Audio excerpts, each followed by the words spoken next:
comment le scribe de la révélation coranique tomba dans l'apostasie parce que, quand le rayon de la révélation le frappa, il récita le verset révélé avant que le prophète, sur lui la paix, le lui ait dicté. Alors il dit « Ainsi moi aussi, je suis quelqu'un sur qui la révélation est descendue. » Avant le temps de Uthman, il y avait un scribe qui se montrait diligent pour transcrire la révélation. Chaque fois que le prophète la dictait, il réécrivait sur une feuille. Le rayonnement de la révélation brillait sur lui, et il découvrait en lui-même la sagesse. L'essence de cette sagesse était dictée par le prophète. Par cette petite quantité de sagesse, cet imbécile fut égaré, pensant « J'ai donc dans ma conscience la vérité de ce que le prophète inspiré est en train de dire. » Le rayon de cette pensée frappa le prophète.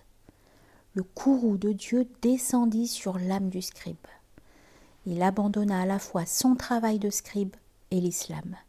Il devint l'ennemi malfaisant de Mustapha et de la religion. Mustapha, Mohammed, alayhi salatu wassalam, dit « Ô mécréant obstiné, si la lumière venait de toi, comment serais-tu devenu noirci par le péché ? Si tu avais été la fontaine divine d'où venait la révélation, comment aurais-tu produit une eau aussi noire ? » Craignant que sa réputation soit noircie aux yeux de tous, il ne dit mot. Le cœur du pécheur est noirci parce qu'il est incapable de se repentir. C'est bien étrange. Le scribe criait « Hélas !» mais hélas ne lui servit à rien quand le glaive vint lui trancher la tête. Dieu a fait que la réputation soit comme le poids de 100 mannes de fer. Oh, plus d'un est attaché par cette chaîne invisible. L'orgueil et l'infidélité ont barré le chemin du repentir, de telle façon que le pécheur ne puisse pousser un soupir. Dieu dit « Nous mettrons des carcans à leur cou, jusqu'à leur menton. Leurs têtes seront maintenues droites et immobiles. » Ces carcans ne sont pas placés sur nous de l'extérieur. Nous placerons devant eux une barrière et une barrière derrière eux. Nous les envelopperons de toutes parts pour qu'ils ne voient rien. Le pécheur ne voit pas de barrière en face de lui et derrière lui. La barrière qui s'est élevée à l'apparence d'un champ libre, il ne voit pas que c'est la barrière de la destinée divine. Le bien-aimé est une barrière dissimulant le visage du bien-aimé divin. Le guide de ce monde est une barrière pour les paroles du guide spirituel. Oh, nombreux sont les infidèles qui éprouvent un désir passionné pour la religion de l'islam. Ils sont enchaînés par la réputation et l'orgueil, et tel ou tel objet désiré. La chaîne est cachée, mais elle est pire que le fer. La chaîne de fer peut être brisée par la hache. La chaîne de fer peut être enlevée. Nul ne sait comment guérir la chaîne invisible. Quand un homme est piqué par une guêpe, il extrait de son corps l'aiguillon de la guêpe. Mais puisque la blessure de la piqûre est due à ta propre existence, la douleur continue avec violence et la souffrance n'est pas apaisée. L'explication de tout cela jaillit de mon sein, mais j'ai peur qu'elle ne vous cause du désespoir.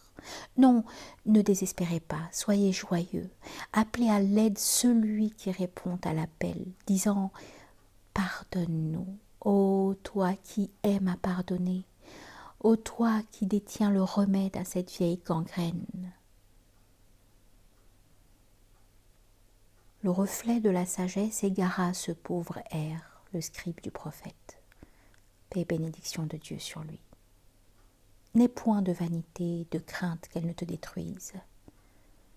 Ô mon frère, la sagesse s'épand sur toi. Elle provient des abdals et n'est en toi qu'une chose empruntée. Bien que ta maison ait trouvé en elle-même une lumière, celle-ci a brillé à partir d'un voisin donnant la lumière. Rends grâce. Ne sois pas leurré par la vanité. Ne sois pas méprisant. Écoute attentivement et ne montre aucune vanité. C'est 1000 fois dommage que cet état emprunté de vaines affirmations de soi ait éloigné les communautés religieuses de la communion spirituelle. Je suis l'esclave de celui qui ne se considère à aucune étape comme étant parvenu à la table de l'union avec Dieu. Plus d'une étape doit être quittée, afin qu'un jour le voyageur arrive chez lui. Bien que le fer soit devenu rouge, il ne l'est pas par nature. Cette rougeur provient de quelque chose qui l'enflamme. Si la fenêtre de ta maison est pleine de lumière, ne crois pas lumineux autre chose que le soleil. Chaque porte et chaque mur proclament « Je suis lumineux ». Je ne détiens pas les rayons d'un autre, je suis moi-même cette lumière. Alors le soleil dit « Ô toi qui es dans l'erreur, quand je me coucherai, la vérité te deviendra évidente. » Les plantes disent « Nous sommes vertes de nous-mêmes, nous sommes gaies, épanouies et hautes par nature. » La saison de l'été leur dit « Ô bonnes gens, voyez ce que vous serez quand je partirai. » Le corps se vante de sa beauté et de sa grâce. L'esprit qui a caché sa splendeur, ses ailes et ses plumes lui dit « Ô tas de fumier, qui es-tu ? À cause de mon rayonnement, tu es venu à la vie pour un jour ou deux. Ta coquetterie et tes mines orgueilleuses ne connaissent pas de bornes, mais attends que je m'échappe de toi. Ceux dont l'amour te réchauffait creuseront ta tombe. Ils feront de toi un aliment pour les fourmis et les reptiles. Celui qui, bien souvent en ta présence, se mourait de désir pour toi, se bouchera le nez devant ta pestilence. Les rayons de l'esprit sont la parole, les yeux et l'ouïe. L'effet du feu est le bouillonnement de l'eau. De même que le rayon de l'esprit tombe sur le corps, ainsi les rayons de l'abdal tombent sur mon âme. Quand l'âme de l'âme disparaît de l'âme devient pareille au corps inanimé. Sache-le. Pour cette raison, je pose ma tête sur la terre, afin qu'elle soit mon témoin au jour du jugement. Le jour du jugement, lorsqu'elle sera secouée par son tremblement, cette terre portera témoignage de tout ce qui s'est passé, car elle racontera clairement sa propre histoire. Le sol et les rochers se mettront à parler. Le philosophe, avec ses pensées et opinions vaines, devient un croyant. Ordonne-lui d'aller se fracasser la tête contre ce mur. La parole de l'eau, la parole de la terre et la parole de la boue sont perçues par les sens des mystiques. Le philosophe qui ne croit pas aux piliers qui gémissaient est étranger aux perceptions des saints. Il dit que l'influence de la mélancolie apporte maintes imaginations dans les esprits des gens. Non, c'est le reflet de sa perversité, de sa mécréance qui projette sur lui ce vain scepticisme.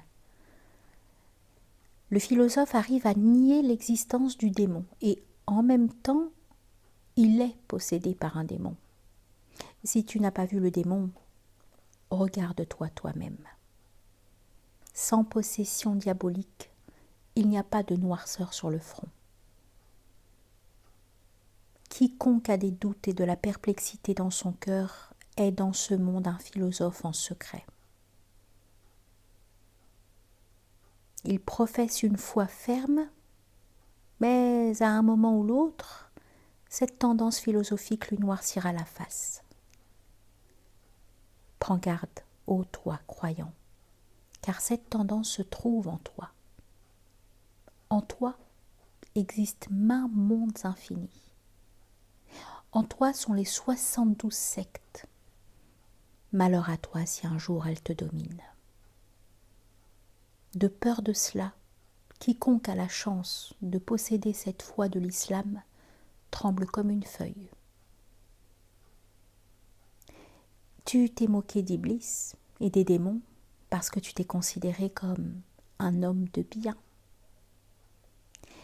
Quand l'âme retrouvera son vêtement pour apparaître dans sa réalité, combien de malheur à moi arrachera-t-elle aux musulmans? Sur le comptoir de la boutique, tout ce qui ressemble à de l'or sourit parce que la pierre de touche est absente.